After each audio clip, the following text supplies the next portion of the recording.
أعوذ بالله من الشيطان الرجيم. بسم الله الرحمن الرحيم. إن الذين جاءوا بالإفك عصبة منكم لا تحسبوه شر لكم بل هو خير لكم. قال النبي صلى الله عليه وسلم: أشد إيذاء الأنبياء فالأمثل ثم الأمثل، أو كما قال رسول الله صلى الله عليه وسلم. صدق الله العلي العظيم وصدق رسوله النبي الكريم، ونحن على ذلك لمن الشاهدين ومن الشاكرين والحمد لله رب العالمين. برادران اسلام، واجب الاحترام بزرگوں، بھائیوں، عزیز نوجوانوں، سیرت نبی پاک صلی اللہ علیہ وسلم کے سلسلہ درس میں الحمدللہ ہم نے غزوہ خندق یا غزوہ احزاب سمجھ لیں، اور اس کے بعد پھر حضور صلی اللہ علیہ وسلم کا بنی قریظہ پر محاصرہ، اور اللہ نے حضور صلی اللہ علیہ وسلم کو کامیابی عطا فرمائی. یہود کو ذلت و خواری نصیب ہوئی کہ ان کے مقاتلین کو قتل کی سزا دی گئی، اور ان کے باقی جو غلام تھے، عورتیں تھیں، وہ ذراری بن گئے، اور پورا مال غنیمت جو تھا وہ بھی مسلمانوں کو مل گیا. اس کے بعد حضور صلی اللہ علیہ وسلم نے یہ فیصلہ فرمایا کہ غزوہ احزاب جن لوگوں نے قریش کے ساتھ مل کر، یہود کے ساتھ مل کر مدینہ منورہ پہ چڑھائی کی، ان کو سزا دینی چاہیے تاکہ آئندہ کوئی قبیلہ جرأت نہ کرے. تو حضور صلی اللہ علیہ وسلم نے مختلف سرایہ بھیجے، کیونکہ اس میں بنی فزارہ نے بھی حملہ کیا تھا، بنو سلیم نے بھی حملہ کیا، سلیم نے بھی حملہ کیا تھا، بنو غطفان نے بھی حملہ کیا تھا، احابیش نے بھی حملہ کیا تھا، یہود نے بھی حملہ کیا تھا، قریش نے بھی حملہ کیا تھا، بنو ثقیف نے بھی بڑے بڑے قبائل سارے اکٹھے ہوئے. تو تمام اطراف میں حضور صلی اللہ علیہ وسلم نے اپنے سرایہ بھیجے، صحابہ کو بھیجا کہ ان کے ساتھ جنگ کریں. تو انہی واقعات میں سے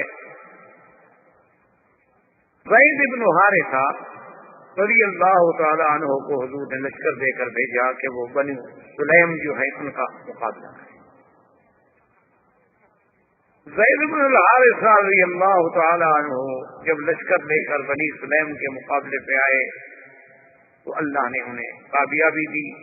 اللہ تبارک و تعالی نے انہیں فتح و نصرت سے ہمکنار فرمایا، اور بنی سلیم جو تھے وہ شکست کھا گئے. ان کا تمام مال جو تھا وہ مال غنیمت بنا، اور حضرت زید بن حارثہ اس کو لے کے مدینے آئے. اور اس میں اتفاق کی بات یہ ہے کہ ابی العاص جو ہیں یہ دراصل کرشی ہیں، اور یہ داماد تھے محمد رسول اللہ. حضور صلی اللہ علیہ وسلم کی بیٹی بی بی زینب جو ہے ان کے شوہر، بی بی زینب رضی اللہ تعالیٰ عنہ. اور یہ اتفاق کی قدرتی شان دیکھیں کہ یہ مقام یعنی غزوہ بدر کے موقع پر بھی قید ہوئے. حضور صلی اللہ علیہ وسلم نے بہرحال ایک تفصیلی واقعہ پہلے چونکہ پڑھ چکے ہیں، آپ نے ان کو چھوڑ دیا تھا، اور نے یہ وعدہ لیا تھا کہ بھئی آپ اب مکے میں جا کر میری بیٹی کو مدینہ بھیج، کیونکہ اب تو کافر اور مسلمان کا کوئی اجتماع ہو نہیں سکتا ہے. تو انہوں نے حضور صلی اللہ علیہ وسلم کی بیٹی کو مدینہ منورہ بھجوا دیا. اب یہ بنو سلیم کے ساتھ جب زید بن حارثہ نے لڑائی لڑی تو خدا کی قدرت یہ ان کے حریف تھے، یہ بھی وہاں آئے ہوئے تھے، یہ بھی قید ہو گئے. یہ دوبارہ قید ہو کر مدینہ منورہ آئے. تو بیوی زینب جو ان کی زوجہ تھیں اور سرکار دو جہاں صلی اللہ علیہ وسلم کی بیٹی تھی، ان کو پتہ چلا کہ میرا شوہر جو ہے قید بھی ہو گیا ہے اور مدینے بھی آ گیا ہے. تو پتا تھا کہ قیدیوں کو اب معافی تھوڑی ملے گی، اور یہ تو پھر دوبارہ قید ہو کے آ رہا ہے. تو حضور صلی اللہ علیہ وسلم نے جس وقت صبح کی نماز کے لیے اللہ اکبر فرمایا، نماز شروع فرمائی، تو زینب نے اپنے گھر سے زور سے آواز دی کہ ابل آسی کو میں نے پناہ دے دی. اس دور میں ایک رواج تھا کہ اگر کوئی بندہ کسی کو پناہ دے دے، اپنے امان میں لے لے، تو اس کو قتل نہیں کیا جاتا. مسلمانوں کی حفظ، امان، پناہ کا لحاظ رکھا جاتا تھا. اور یہ ایسا رواج تھا کہ اس کا تو کافر جو تھے مکے کے وہ بھی لحاظ کرتے تھے، مشرکین بھی لحاظ کرتے تھے، تمام جائز لحاظ کرتے تھے کہ بھی اب یہ بندہ میری پناہ میں، اب جب تک وہ اپنی پناہ نہ چھوڑے اس کو نقصان نہیں پہنچایا جا سکتا. کیوں اپنے بندے سے کیوں لڑائی لڑی جائے؟ حضور صلی اللہ علیہ وسلم جب نماز سے فارغ ہوئے، سرکار دو جہاں صلی اللہ علیہ وسلم کو اطلاع دی گئی کہ یا رسول اللہ بن عاصی گرفتار ہو کے آیا ہے، اور بی بی زینب نے اعلان کر دیا ہے پناہ دینے کا. تو حضور پاک نے فرمایا کہ واللہ لا اعلم، آپ نے فرمایا تو مجھے تو اس ذات پاک کی قسم ہے جو میرے قبضہ قدرت ہے، مجھے کوئی علم نہیں ہے. تاکہ صحابہ کے ذہن میں یہ بات نہ جائے کہ حضور کا چونکہ داماد ہے تو اس کو رعایت مل رہی ہے. حضور نے فرمایا مجھے نہیں پتا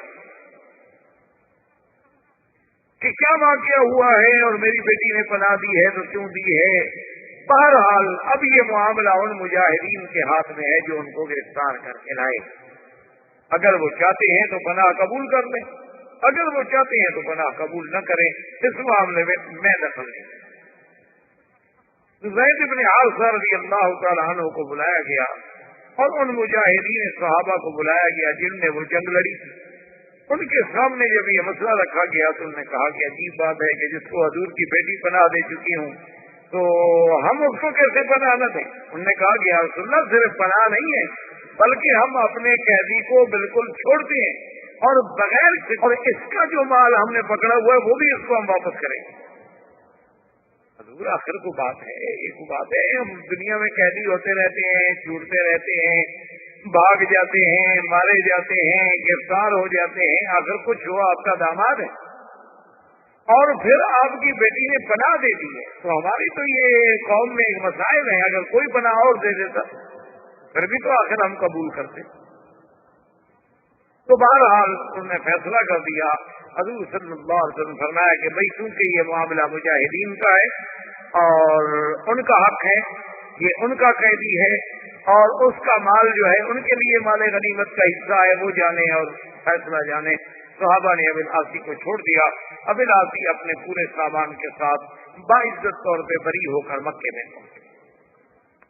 جب مکے میں آئے تو ان کے پاس لوگوں کی بڑی امانات تھیں. آپ نے لوگوں کو بلایا اور لوگ بھی بڑے خوش ہوئے. کبھی بلاسی واپس آ گیا، بلاسی واپس آ گیا. آخر قبیلے کا آدمی تھا، سارے لوگ اکٹھے ہو گئے. اس نے ایک ایک امانت سب کو پہنچائی اور اس کے بعد انہوں نے پوچھا کہ بھئی کوئی آدمی مکے میں ایسا رہ گیا ہے جس کی کوئی امانت، کوئی چیز میرے پاس ہو؟ انہوں نے کہا کہ لا واللہ ما وجدناک الا صادقا وفیا، کہ ابن عاصی ہم نے آپ کو سچا بھی پایا، ہم نے آپ کو امانت والا بھی پایا کہ آپ نے ہماری ہر چیز ہمیں محفوظ لوٹا دی ہے. تو اس نے کہا کہ دیکھو اگر تم میری صداقت اور میری عدالت کی گواہی دے رہے ہو تو پھر آج اس بات کے بھی گواہ ہو جاؤ کہ اشہد اللہ الہ الا اللہ اشہد ان محمد رسول اللہ، میں نے اسلام قبول کر لیا ہے. میں نے مدینے میں اس لیے اسلام قبول نہیں کیا کہ لوگ کہیں کہ قیدی تھا اس لیے اسلام قبول نہیں کیا، اور میں نے راستے میں اس لیے قبول نہیں کیا آپ کہیں گے کہ ہماری امانتیں کھا گیا. اب میں نے ہر کسی کو اپنی چیز لوٹا دی ہے، میری حریت ہے، میری آزادی ہے. آپ کو اگر ایک مذہب اختیار کرنے کا حق ہے تو مجھے بھی ایک مذہب اختیار کرنے کا حق ہے.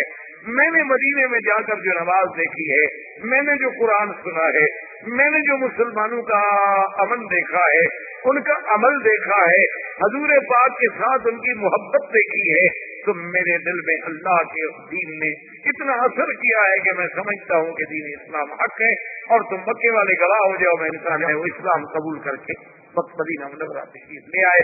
اور جب مدینہ منورہ آئے تو حضور پاک نے بی بی زینب ان کی جو بیوی تھی ان کے گھر میں واپس ہوئی۔ اصل میں یہ بات یاد رکھیں کہ یہ جتنے واقعات جو الحمدللہ ہم اول سے لے کر آج تک پڑھ رہے ہیں، یا آئندہ اللہ جتنی توفیق عطا فرمائیں گے ہم پڑھیں گے، اس میں سیرت کا معنی یہ ہوتا ہے کہ حضور کی زندگی کا ہر عمل اور ہر عمل کا ہر پہلو جو ہے وہ امت کے سامنے آئے کہ جنگ میں حضور کا کیا کردار، دشمن کے ساتھ حضور کا کیا معاملہ ہے، اپنی بیٹیوں کے ساتھ حضور کا کیا معاملہ ہے، مجاہدین کے ساتھ حضور کا کیا معاملہ ہے۔ تو یہ سارا آپ کا ہر عمل، ہر قول، ہر فعل اور زندگی کا ایک ایک لمحہ جو ہے وہ سیرت طیبہ ہے اور سیرت کا حصہ ہے، اور مسلمانوں کے لیے اس میں درس ہے، سبق ہے، دعوت ہے، ہدایت۔ اب حضور صلی اللہ علیہ وسلم نے بی بی زینب ان کے گھر میں واپس بھیجی، تو یہی سے علماء نے مسئلہ نکالا ہے کہ اگر زمانہ جاہلیت میں کسی مرد و عورت کا نکاح تھا اور بعد میں وہ دونوں مسلمان ہو گئے تو دوبارہ نکاح کرنے کی ضرورت نہیں ہے، اسی نکاح کو نکاح تصور کیا جائے گا، کیونکہ ابلاسی کا نکاح زمانہ جاہلیت میں ہوا تھا جب ابلاسی کافر تھا۔ لیکن جب ابلاسی اسلام لے آیا، بی بی زینب بھی مدینہ منورہ میں تشریف لے آئی اور وہ بھی اسلام سے مشرف ہو گئی، حضور کی بیٹی ہیں، تو اب حضور نے یہ نہیں حکم دیا کہ بھی دوبارہ نکاح کرو، اسی نکاح کو حضور صلی اللہ علیہ وسلم نے قائم۔ اسی طرح حضور صلی اللہ علیہ وسلم کا اپنا نکاح مبارک جو ہے جو بی بی خدیجہ سے ہوا تھا، تو حضور کی عمر مبارک 25 سال، اور اس وقت تو اسلام قرآن نازل ہی نہیں ہوا تھا۔ اور وہ نکاح پڑھانے والے کون تھے؟ ابی طالب، حضور صلی اللہ علیہ وسلم کے چچا، ان نے خطبہ پڑھایا تھا اور مشرقہ کے باقاعدہ گواہ ہوتے تھے، باقاعدہ خطبہ ہوتا۔ اب حضور پر جب قرآن نازل ہوا، شریعت نازل ہوئی، تو اب تجدید نکاح نہیں کی گئی، اسی نکاح کو قائم رکھا۔ اس حالات یہی کام ہوتا ہے فقہا کا، جو لوگ یہ سمجھتے ہیں نا جی قرآن و حدیث جب موجود ہے تو پھر ہمیں ابو حنیفہ کی اور امام شافعی کی اور امام مالک کی اور امام احمد بن حنبل رحمۃ اللہ علیہ کی کیا ضرورت ہے؟ ان سے کہ وہ حدیث تو آپ بھی پڑھیں گے، میں بھی پڑھوں گا، واقعہ تو آپ بھی پڑھیں گے کہ حضور صلی اللہ علیہ وسلم ابلاسی آ گئے، ابھی بھی زینب واپس ہو گئی۔ لیکن یہ مسئلہ وہ فقیر سمجھے گا کہ بھئی اس کا مطلب ہے کہ اسی عقد سابق کو، اسی نکاح سابق کو حضور نے نکاح تسلیم کیا۔ تو یہ کام ہوتا ہے فقہا کا کہ وہ حدیث مبارک سے جو مسائل کا استنباط ہوتا ہے، یعنی اس حدیث سے ما یستنبط منہا وما یستفاد منہا، اس سے جو فوائد ہیں، جو منافع ہیں، جو موتی نکلتے ہیں، وہ چن کے امت کو پیش کرتے ہیں۔ اس کے بعد حضور صلی اللہ علیہ وسلم نے ارادہ فرمایا غزوہ بدر المصطلق، اور اسی کو غزوہ مریسی بھی کہا۔ اصل اس کی غزوے کی سبب یہ تھا کہ بدر المصطلق کا جو سردار تھا حارث بن ضرار، یہ بہت بڑا سردار تھا ان کا، اور یہ بہت بڑا قبیلہ تھا۔ حارث بن ضرار کو جب پتہ لگا کہ مسلمان روزانہ حملہ کر رہے ہیں، کبھی اس قبیلے پہ، کبھی اس قبیلے پہ، کبھی اس قبیلے پہ، حالانکہ وہ یہ نہیں سمجھا کہ مسلمان تو ان کو ادب سکھا رہے ہیں کہ ظالموں تمہارے ساتھ تو ہماری کوئی جنگ نہیں تھی، تم کیوں مدینہ منورہ پہ چڑھ ہو؟ مسلمان خود تو نہیں لڑ رہے۔ اور یاد رکھیں مسلمان کبھی فساد نہیں کرتا، اسلام کبھی فساد نہیں کرتا۔ جہاد اور فساد میں تو آسمان و زمین کا فرق ہے، جہاد اور فساد ایک نہیں ہوتا۔ اسلام نے پوری تاریخ اسلام اٹھا کر دیکھ لیں، جہاں جہاں بھی اللہ نے اسلام کو قوت دی ہے اور طاقت دی ہے، اسلام نے تو امن، سلامتی، رواداری، معافی کا اپنا کردار پیش کیا ہے۔ وہ کہیں فاتح بن کر فتح کے نشے میں آ کر اس نے ایسا نہیں کیا ہے کہ مفتو قوموں کی عزتیں اجاڑ دے، اس نے تو سب کی حفاظت کی۔ لیکن حارث بن ضرار کے دماغ میں یہ بات آئی کہ بھی مسلمان ہر قبیلے سے لڑ رہے ہیں، تو کیوں نہ ہم اپنے قبیلے کو پہلے سے تیار کر کے مسلمانوں پہ حملہ کر دیں۔ اس نے جنگ کی تیاری شروع کی، اور حضور صلی اللہ علیہ وسلم کو خبر ملی کہ حارث بن ضرار جو ہے قبیلہ بن المستلق جو ہے وہ اپنی لشکر جو ہے تیار کر رہے ہیں مدینہ منورہ پر چڑھائی کرنے کے لیے. حضور کو جب خبر ملی تو حضور نے فرمایا نحن نغزو ولم یغزونا، ہم چڑھائی کریں گے، وہ نہیں چڑھائی کر سکتے ہم. اچھا، ان میں اتنی جرات ہو گئی ہے کہ وہ مدینہ منورہ پر پھر حملہ کرنا چاہتے ہیں. ہم نے فرمایا لشکر تیار. لشکر تیار ہونے کے بعد حضور صلی اللہ علیہ وسلم خود لکھا. آپ نے فرمایا اچھا ان میں اب اتنی ضرورت ہو گئی ہے کہ پھر مدینہ منورہ پر دوبارہ حملہ کرنا چاہتے ہیں. حضور پاک نے سریہ نہیں بھیجا بلکہ خود بھی غزوے میں شریک. اور اس کا بڑی تفصیل سے واقعہ ہے. بہرحال قصہ ہے مختصر کہ اللہ نے حضور صلی اللہ علیہ وسلم کو فتح دی. حارث بن ضرار جو تھا، اور اتفاق ایسا ہے کہ وہ فتح بھی ایسی ہوئی، ایسی فتح ہوئی کہ ایسی فتح کا کوئی تصور ہی نہیں کر سکتا کہ جنگ شروع ہوتے ہی ان کا سردار حارث بن ضرار اور 10 آدمی جو تھے مارے گئے اور ان کا پرچم گر گیا اور سب لشکری جو تھے انہیں ہتھیار ڈالے. کہ یہ تو ایک ہی حملے میں مسلمان نے ہمارے 10 بڑے بڑے سورما جو تھے مار ڈالے، تو آگے کیا ہوگا. اور وہ قبائل کے لوگ تھے، انہوں نے دیکھا کہ ہمارا سردار بھی مارا گیا اور 10 بڑے بڑے ہمارے جنگجو جو تھے وہ بھی مارے گئے. اور بڑی بات یہ ہے کہ ہمارا پرچم جو تھا وہ نیچے گر گیا، اس کا مطلب ہے کہ ہماری شکست واضح ہے. تو لہٰذا انہوں نے بھی ہتھیار ڈال دیے، شکست ہو گئی. یہ حارث بن ضرار کی بیٹی جو تھی جویریہ بی بی، یہ قیدیوں میں حضور صلی اللہ علیہ وسلم کے حصے میں آئی. حضور پاک نے اسے آزاد فرمانے کے بعد نکاح فرمایا اور اپنی بیوی بنا کے امہات المومنین میں شامل فرمایا. کوئی بھی ہے کہ جن کے بارے میں سیدہ عائشہ صدیقہ رضی اللہ تعالی عنہ فرماتی ہیں کہ واللہ ما رأیت احدا، میں نے اپنے امرأۃ لہا تکریم کتکریم جویریہ، میں نے ایسی عورت آج تک روئے زمین پہ نہیں دیکھی کہ جس کی وجہ سے اتنی بڑی عزت ملی ہو اس کی قوم کو. جب بی بی جویریہ سے حضور نے نکاح فرمایا تو سارے صحابہ اکٹھے ہونے کا خدا کے بندے یہ سوچو کہ بی بی جویریہ حضور کی بیوی بن گئی، اس کی قوم کے جو ہمارے پاس غلام ہیں وہ تو حضور کے سسرال ہیں. یہ تو ہمارے لیے بہت بڑا مسئلہ ہو گیا. بی بی جویریہ سے حضور نے شادی فرما لی ہے. اب ان کے سارے رشتے دار ہم نے پکڑے ہوئے ہیں، ہمارے پاس غلام ہے بھی، ہم تو بھائی آزاد کرتے ہیں، ہم تو حضور کے رشتے داروں کو غلام نہیں بنا سکتے، سب نے آزاد کر دیا. تو بی بی جویریہ کی وجہ سے پوری قوم کو آزادی مل گئی، تمام قوم کے غلام جو تھے وہ آزاد ہو گئے. اس کی بی بی عائشہ فرماتی ہے کہ ایسی عورت تو ہم نے کوئی نہیں دیکھی کہ جس کی عزت کی وجہ سے پوری قوم چھوٹ جائے.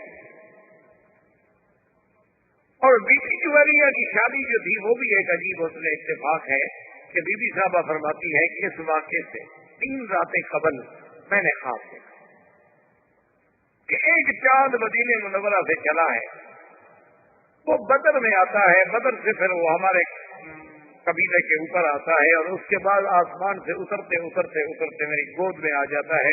تو میں نے اسی وقت سوچ لیا تھا کہ اس چاند سے مراد اور کوئی نہیں ہو سکتا ماں سوا محمد رسول،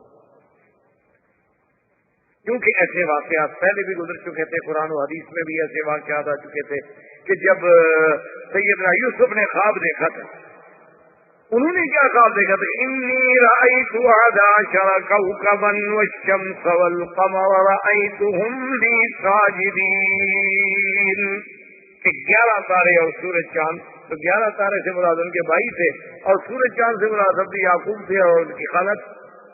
تو ان کی تشبیہ جو تھی وہ بھی تو پیغمبر کے ساتھ. اس لیے بی بی جویریہ فرماتی ہیں کہ جب میں نے یہ خواب دیکھا تو میں نے اسی وقت سمجھ لیا تھا کہ کوئی بات ضرور ہے، چاند سے مراد تو حضور محمد مصطفیٰ، اور میری گود میں کیسے آ گئے، یہ کیسے ہوتا ہے، مجھے کیسے ملیں گے، یہ بات ابھی میں سوچ رہی تھی اور 3 دن کے بعد میں حضور کی بیوی بن گئی. اور ایسی ہی اسی طرح بی عائشہ صدیقہ رضی اللہ تعالی عنہ نے خواب دیکھا کہ ایک چاند آسمان سے اترتا ہے اور میرے کمرے میں آ کے غائب ہو جائے. اس کے بعد پھر ایک اور چاند اترتا ہے، وہ بھی میرے حجرے مبارک میں آ کے غائب ہو جاتا ہے.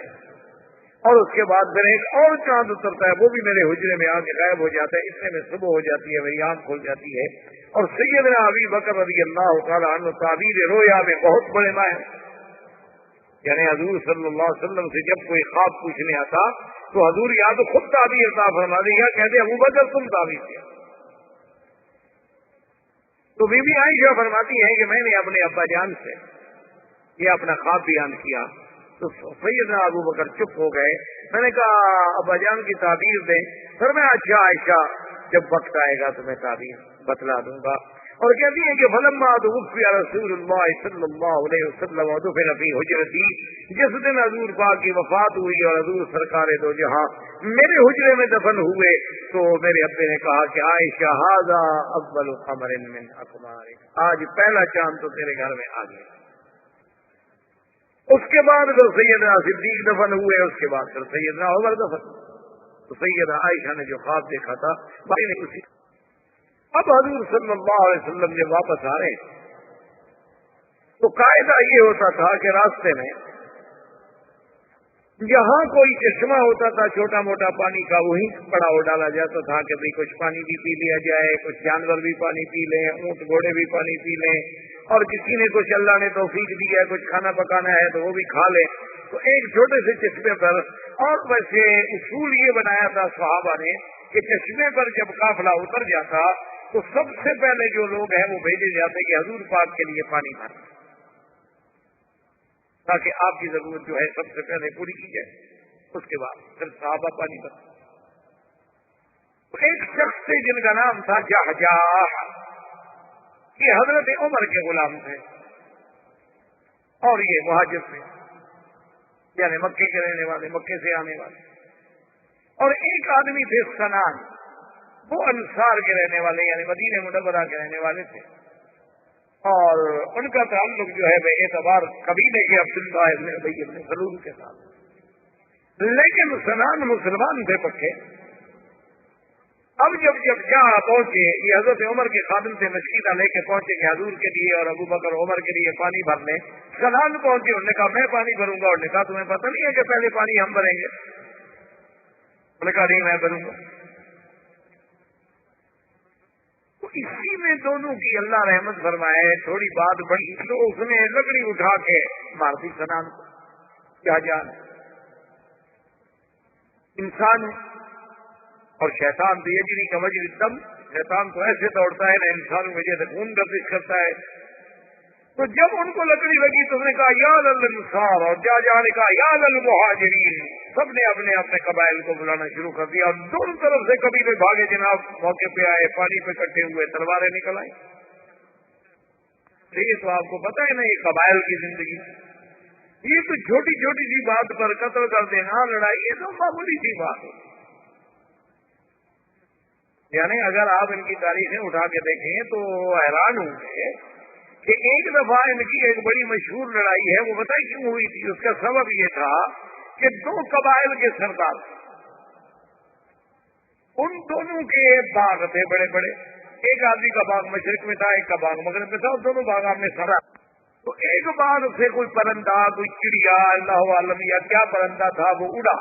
اڑنے کے بعد دوسرے کے باغ میں آیا تو اس نے کہا تمہارے باغ سے چڑیا اڑ کے میرے باغ میں کیوں بیٹھے؟ اس میں لڑائی شروع ہوئی اور 300 آدمی مارے گئے کہ وہ چڑیا ادھر کیوں آئی تھی بھائی، اور اس کا کوئی علاج ہے. اسی طرح بھی آپ دیکھ لیں افغانستان میں کیا ہو رہا ہے. یعنی تمام قبائل جو مشترک ہو کر مل کر روس سے لڑتے رہے، دشمن سے لڑتے رہے، اور جنہوں نے کمیونزم کے اس فلسفے کو ہمیشہ کے لیے سمندر میں غرق کر دیا، اور جنہوں نے اتنی بڑی قوت کو کہ جس میں پتہ نہیں شہر تھوڑے ہیں اور ایٹم بم زیادہ ہیں، ان کو ٹکڑے ٹکڑے کر دیا، اور جن کے جوش سے برلن کی دیواریں ٹوٹ گئی. جب جنگ سے فارغ ہو گئے تو آپس میں لڑ گئے. تم فارغ کیسے بیٹھے؟ اب آدمی عادی ہو جاتا ہے نا 15-16 سال لڑائی کرتے ہیں، فارغ کیسے عادی ہو؟ اس میں کوئی شک نہیں ہے کہ اب حق پر وہ ہیں کہ جن کو علاقہ ملا اور انہوں نے قرآن نافذ کر دیا. اب ان کے ساتھ لڑنا جو ہے سیدھی بات ہے کہ خلاف اسلام ہے، لیکن چین نہیں آتا. کوئی جھگڑا ہے، تاجک کہتے ہیں کہ ہم ازبک کو کیوں مان لیں، ازبک کہتے ہیں ہم تاجک کو کیوں مان لیں، وہ کہتے ہیں ہم پشتون کو، فارسی بان کو کیوں مان لیں. یہ کیا بات ہے؟ تو یہ قبائل جو ہیں نا اللہ پاک رحمت فرمائے یہ بہرحال عجیب سے ہوتے ہیں. ابھی 3 سال قبل کی بات ہے، میں بھی سفیر سے یعنی قبائلی علاقے جو ہیں جہاں کوئی قانون نہیں ہے تو وہاں سے گزر رہے تھے. مغرب کی نماز کا وقت ہو گیا، ہم 2-3 گاڑیوں میں تھے. میرے ساتھ کو بھی نماز کا وقت ہو رہا ہے، خدا کی نہیں کوئی مسجد تلاش کرو بھائی. اور وہ تو ماشاءاللہ علاقہ پٹھانوں کا ہے، پٹھان تو اللہ کا بدل ہے، نمازی تو بہت پکے ہوتے ہیں. میں نے کہا بھی یار کو مسجد دیکھو تاکہ ہماری جماعت نہ نکل جائے. اب ایک مسجد آئی تو وہ جناب چلو جی چلو چلو آگے چلو. ایک اور مسجد آ جو لگا جی اور آگے چلو. پھر ایک اور مسجد 5-6 مسجدیں ہم کراس کر گئے. تو میں اپنے استاد جو میرے ساتھ بیٹھے ہوئے تھے اس علاقے کے بڑے اہم آدمی تھے، وہاں کے خان ہوتے ہیں. تو میں نے اس کا خان یہ آپ کیا کر رہے ہیں، ہماری نماز جاری ہے. اس نے کہا وکیل صاحب یہ بات نہیں ہے، میں وہ مسجد ڈھونڈ رہا ہوں جس کے ساتھ حجرا ہو. بھائی حجرا کیا ہوتا ہے؟ اور نے کہا جس مسجد کے ساتھ حجرا ہوتا ہے اور اگر ہم وہاں مغرب کی نماز پڑھیں گے تو پھر کھانا کھائے بغیر ہم وہاں سے آگے نہیں جا سکتے. حجرے کا معنی ہوتا ہے مسافر خانہ، یعنی بیٹھنے کی جگہ. تو ڈیرا سمجھ لیں، ڈیرا سمجھ لیں، کچھ سمجھ لیں. تو جس مسجد کے ساتھ حجرا ہے جو ہی ہم نماز سے فارغ ہوں گے وہ دیکھیں گے کہ یہ باہر کے لوگ آئے ہوئے ہیں تو وہ فوراً آ جائیں گے کہ جناب چلے پہلے کھانا تیار ہے، کھانا کھائیں، اور کھانے کے بغیر آپ جا نہیں سکتے. اور اگر آپ کھانا نہ کھائیں تو پھر آپ دشمن ہیں، پھر مقابلہ کریں، کلاشنکوف نکالیں. کیونکہ جو کھانا نہ کھائے وہ دشمن. ابراہیم علیہ السلام نہیں دیکھا کھانا نہیں کھایا، باؤ جو تو میں نے مقیفہ. ابراہیم علیہ السلام ڈر گئے یہ کھانا کیوں نہیں کھا رہے.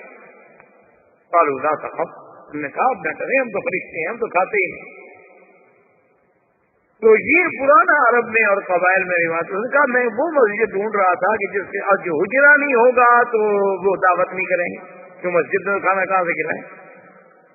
تو میں نے کہا اللہ کے بندے، اس نے کہا حضرت اللہ کے بندے کی بات نہیں ہے، میں نے تو وہاں اتنا بڑا آدمی اکٹھے کیے ہوئے ہیں اور اتنا ہم نے وہاں جناب انتظام کیا ہوا ہے کہ آپ یہاں حجرے میں کھانا کھا لیتے تو ہمارا تو کھانا خراب ہو گیا. مسافر ہیں نا وہاں تو لیٹ بھی پڑ سکتے ہیں، بھائی دعوت تو خراب مت کرو. یہ اچھی بات ہے، نماز چلی جائے، خان کی دعوت جو ہے وہ لیتے ہیں. خیر بار عالم. تو جب دونوں قبائل اکٹھے ہوئے حضور کو اطلاع بھی دی. حضور صلی اللہ علیہ وسلم جلدی سے تشریف لائے دونوں کے درمیان. الوداع والجاہلیہ وانا بین ظہرانیکم. اب خبردار یہ کیا کرے انصار مہاجر مہاجر انصار، یہ کیا ہے؟ میں تمہارے اندر موجود ہوں اور پھر تم وہی جاہلیت کے نعرے بلند کر رہے ہو. قومیتوں کا جھگڑا، حسب کا جھگڑا، نسب کا جھگڑا، لسانیت کا جھگڑا، صوبائیت کا جھگڑا. یہ انڈین ہے، یہ پاکستانی ہے، یہ سندھی ہے، یہ پنجابی ہے، یہ جناب یو پی کا ہے، یہ فلاں کا ہے، یہ فلاں کا. یہ کیا ہے؟ انہوں نے فرمایا دوڑوا فإنها ممتنۃ، چھوڑ دو ان ناروں کو، یہ تو بدبودار نعرے. یہ کیا کر رہے ہو تم؟ انما المؤمنون اخوۃ. مسلمانوں نے جب کلمہ پڑھ لیا ہے، مشرق میں ہے، مغرب میں ہے، عرب میں ہے، عجم میں ہے، شمال میں ہے، جنوب میں ہے، یہ تو اللہ نے قبائل بنائے ہیں کہ ہم ایک دوسرے کو ڈھونڈنے میں آسانی محسوس کر سکیں. ورنہ اس کے ساتھ یہ تو نہیں کہ ہم نعرے لگائیں کہ انصار اور مہاجر مہاجر مہاجر کی مدد پہ آ جائے. اب جناب وہ کہیں جا کر وہ جھگڑا جو تھا تھما. اور اس کے بعد سنان جب واپس آیا، عبداللہ ابن ابی ابن سلول جو رئیس المنافقین تھا وہ بھی اس سفر میں ساتھ تھا.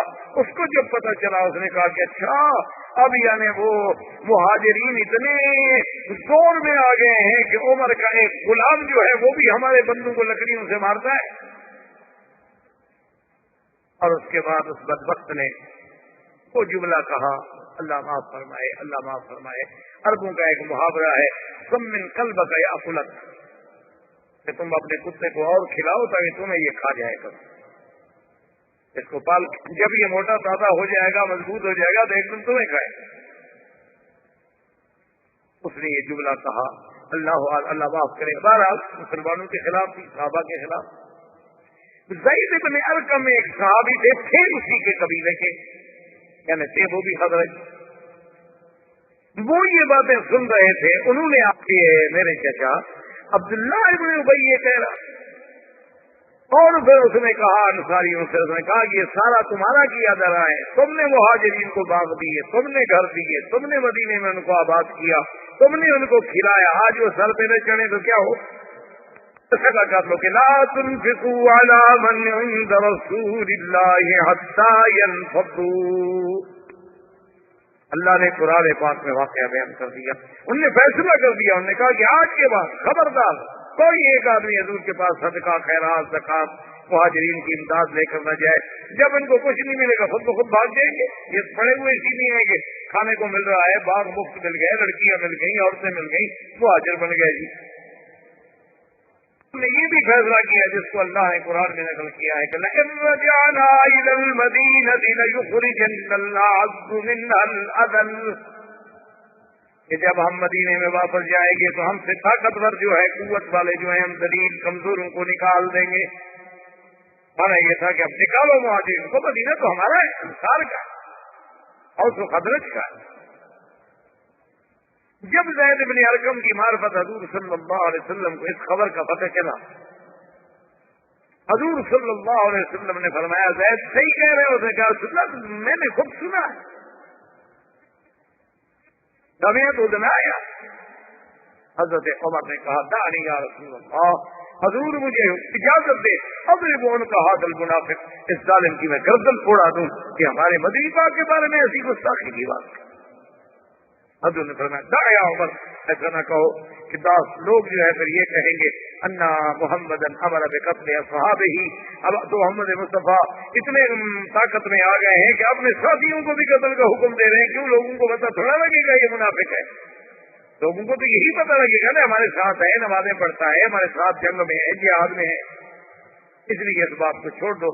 اب حضور پاک نے ایک اور حکمت عملی اختیار فرمائی. حضور نے حکم دیا الرحیل, قافلہ چلاؤ. صحابہ کہتے ہیں کہ ہم نے کبھی زندگی میں نہیں دیکھا تھا, تو ہمیشہ آرام سے چلتا تھا. قافلے کا طریقہ ہوتا تھا کہ قافلے جو ہیں صبح صبح چلتے تھے اور پھر گرمی کے وقت پہ رک جاتے تھے, پھر شام کو چلتے تھے, پھر ساری رات آخر متاخر اللیل تک چلتے رہتے, پھر آرام کرتے, پھر صبح کو چلتے, پھر دوپہر میں رک جاتے, کیونکہ اونٹوں کے قافلے سہارا کا سفر. لیکن حضور نے فرمایا رحیل چلو. وہ کہتے ہیں ہم حیران ہے کہ حضور رکنے کا نام بھی لے رہے, چل رہے. اصل حضور کا مقصد یہ تھا کہ اب جو ان قبیلے میں وہ جو گرمی پیدا ہو گئی ہے یہ کہیں پھر ٹکرا نہ جائے, ان کو اتنا صبر میں الجھا دیا جائے کہ یہ تھک ہار کے سب بھول جائے. حضور صلی اللہ علیہ وسلم کی حکمت عملی تھی کہ متواتر سفر, بس نماز کے لیے حضور رک کر کے چل,